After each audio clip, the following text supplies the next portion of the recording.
Axe left the large building as soon as the sun rose. He felt fit and well, although he was apprehensive about crossing the fiend's path, not least because he didn't know where to go from there. He'd been lucky to get as far as he had, and as he walked out of the town, he wondered if fate were playing a part in his adventure. He reached the edge of the settlement and the start of the fiend's path at around mid-morning. He had encountered none of Death Adder's troops along the way, and as he was looking at a couple of houses just at the entrance of the path and wondering why they both were numbered 4170, he heard movement behind him. Two Henningers and a longboat emerged from a house he'd just passed a few minutes ago. They must have seen Axe then, but waited for him to move on a bit before attacking. Axe raced to the edge of the path, the start of which was signified by two large platforms. The barbarian jumped on the first platform and waited for the free soldiers to approach. As they drew near, they stopped and talked to each other, deciding how best to attack this interloper. They all rushed at once, but from Axe's position on the first platform, he was easily able to strike the soldiers as they attempted to jump up to the same level as him.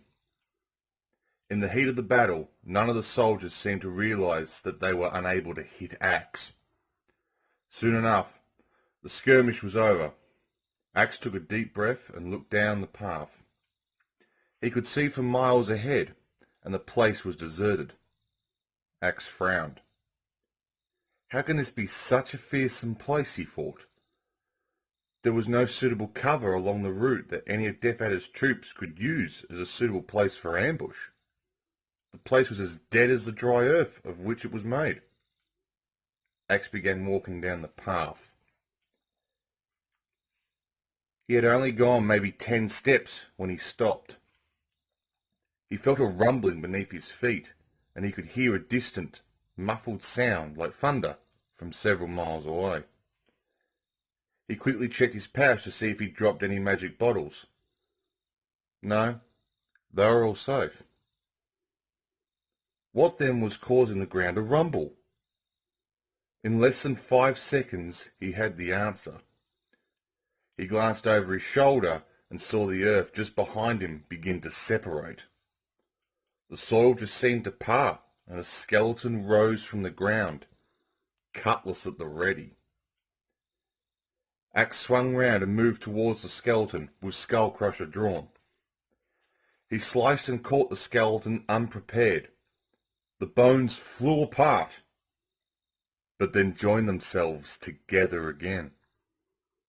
The skeleton stood up as if nothing had happened. Axe didn't hesitate. He moved swiftly towards the monster and grabbed hold of it. The skeleton wriggled as Axe lifted it above his head and threw it towards the platforms that marked the start of the path. The landing was too severe for the creature, and its bones crumbled to dust. Axe now knew why even Gilius feared the fiend's path. You could never tell when you were going to be attacked, because Death Adder's soldiers could appear anywhere and at any time. Axe looked at Skull Crusher.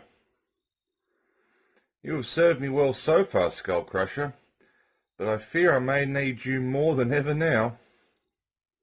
Everything was quiet, and the ground gave no clues as to where the first skeleton had appeared from. Axe moved forward again, and this time he knew what to expect when he felt the ground begin to tremble. He waited and watched the earth for the first signs of the emerging soldier, and as he saw the shiny cranium of the rising skeleton, he moved in before the monster could react. The first blow from Skull Crusher sent the skeleton's bones flying apart before the thing had even fully emerged from the earth. Axe gave no quarter and followed up the first attack with a frenzied second. The skeleton was soon dust, and Axe grew more confident, sure that now he could deal with anything along the path. Axe began walking again, and nothing happened for several minutes. Then a strong wind began to blow, and it became difficult for him to walk. Axe dropped his head and struggled to keep moving. He noticed that the air was suddenly filled with leaves. He reached out with one hand and caught a leaf as the wind blew it past his face. It was not a leaf at all, but a large brown feather. Axe stopped walking and looked at the feather. He squinted in the wind and realized that all the other leaves were feathers too. He let the thing fly from his hands, not even bothering to wonder what in Uria a gale of feathers meant. A few 100 yards further on, the path began to rise in a series of wide terraces. Before long, each terrace became narrower, and Axe was forced to pause and climb from terrace to terrace.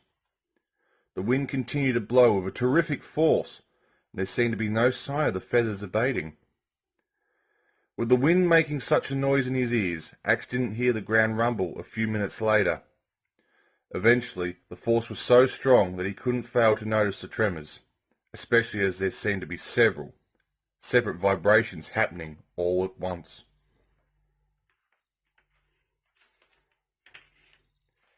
Axe was trapped. He'd waited for the first signs. He'd leapt into action as soon as the skeleton's head had emerged, but it had taken him longer to kill than he had anticipated. During that time, 2 more skeletons had risen from the ground and were now advancing on him. And there was a new threat. A longmoan had risen too, and this longmoan was unlike any he'd seen ever before. Grey from head to foot, not just the armour, but the skin too. The longmoan looked a real tough customer. Axe quickly reached into his pouch and pulled out all 6 bottles in one hand. His heart pounded as the skeletons and longmoan approached. He closed his eyes and threw the bottles into the air.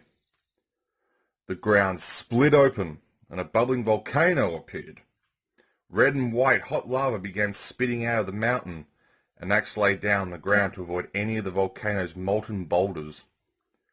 He needn't have worried though. Every boulder was guided by some unseen hand, it seemed, and went crashing into the skeletons and the grey longmoan.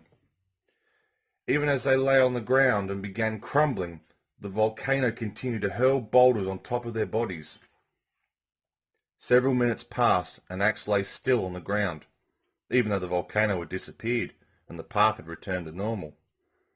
What's more, the wind seemed less strong now, although the feathers were still in the air. Axe breathed a sigh of relief, picked himself up, dusted himself off, and began to start all over again.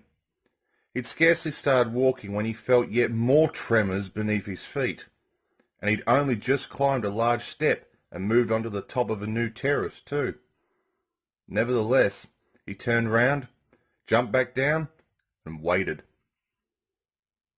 2 grey longmoans, like the one he'd seen earlier, swiftly followed by a grey henninger, emerged from the soil. Axe waited. They advanced towards him, and for the first time, Axe noticed that they had no eyes. He wondered how these monsters could survive underground, and then it came to him. It was so obvious, so blindingly simple. He wondered why it hadn't occurred to him before. These things were not alive. They seemed to home in on Axe effortlessly, considering they had no sight. And that's when Axe realised he'd chosen his current location with unwitting genius. The first longmoan drew near and began slashing at the barbarian. Axe ducked slightly, and the longmoan continued to slice the air above Axe's head. Axe grinned, and swung Skull Crusher with a mighty force right into the legs of the longmoan. The other took its place, and Axe did the same with him, even though the first was not yet defeated. The henninger also suffered the same fate, and Axe began to feel pleased with the fact that he discovered a method of defeating these soldiers who would otherwise have been worthy opponents.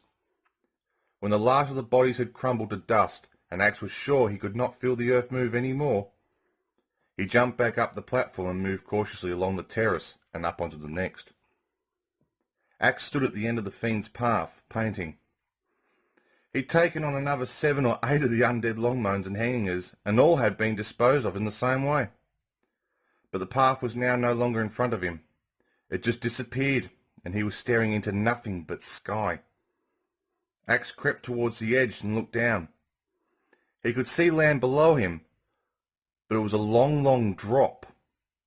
So he crawled away from the edge and sat wondering why in Uria he'd bothered to come this far, go through all he'd gone through, only to end up at the end of a path that led to absolutely nowhere. The wind stopped as quickly as it had just started, and Axe looked around. He jumped up from his sitting position and once more raised Skull Crusher ready. The ground shook, and the excitement grew within Axe as he waited for the ground to open and new foes to appear. None came. Instead, Axe found himself looking into another set of enormous eyes as from the end of the path appeared the head of a great eagle. Axe's jaw dropped open. "I thought you'd be used to this sort of thing by now," said the eagle. "I have slept here for over 100 years, until yesterday, when a turtle visited me in my dreams and told me of your mission." Axe didn't know what to say, so he said nothing but continued staring at the eagle, wondering what was going to happen next. "It saddens me that I have become this fiend's path," said the great eagle.